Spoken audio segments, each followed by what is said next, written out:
Welcome sa Philippine Island Weather Update. Lagi ninyong kasama sa balitang panahon ngayon.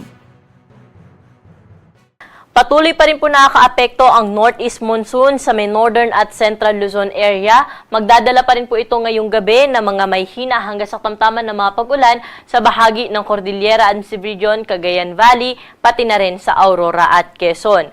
Dahil naman po sa easterlies o yung mainit na hangin mula sa dagat Pasipiko, ang bahagi po ng Bicol Region ay makakaranas din po ngayong gabi ng mga kalat-kalat ng pag-ulan, mga pagkidlat at pagkulog. Pero dito po sa atin sa Metro Manila, pati na rin po sa ibang bahagi pa ng Luzon, bahagyang maulap hanggang sa maulap yung ating kalangitan na inaasahan ngayong gabi, ngunit posible pa rin po yung mahihina mga pag-ulan o mga pag-ambon, lalo na po ito sa madaling araw. Sa bahagi naman ng Visayas at Mindanao, wala po tayo inaasahan ng malawakang mga pag-ulan ngayong hapon hanggang mamayang gabi, at kung may maranasan man po sila mga pag-ulan, ito ay mga panandaliang buhos lamang, dala rin po ng easterlies.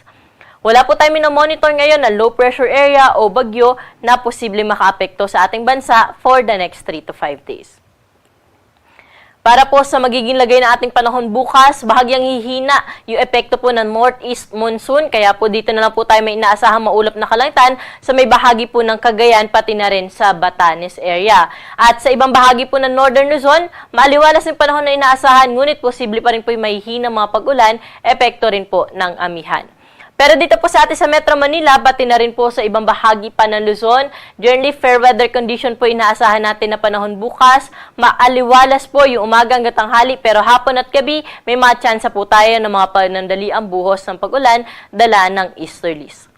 Temperatura po natin bukas dito sa Kamaynilaan ay nasa around 23 to 31 degrees Celsius. Sa mga pupunta po sa Tagaytay, nasa around 20 to 29 degrees yung agad ng temperatura. Sa may Baguio City, kahit bagyang hihina po yung amihan, malamig pa rin sa 15 degrees na minimum temperature at 24 degrees na maximum temperature.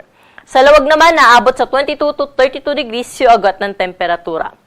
Dumako na po tayo sa Tuguegarao na kung saan dahil maulap bukas ay nasa around 20 to 29 degrees pa rin yung agad ng temperatura, at sa may Legazpi City naman 24 to 30 degrees Celsius. Sa may Puerto Princesa at Calayan Islands naman po, aabot sa 32 degrees ang maximum temperature bukas.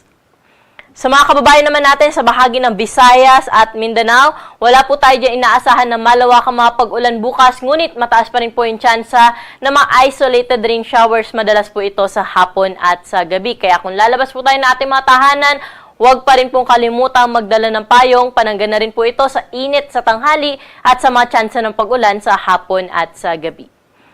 Temperatura natin sa bahagi po na Iloilo at sa Metro Cebu ay 25 to 32 degrees Celsius, 25 to 31 degrees naman sa bahagi ng Tacloban City. Sa may Zamboanga at sa Metro Davao, aabot po sa 33 degrees yung maximum temperature bukas, samantalang aabot sa 32 degrees sa bahagi ng Cagayan de Oro City.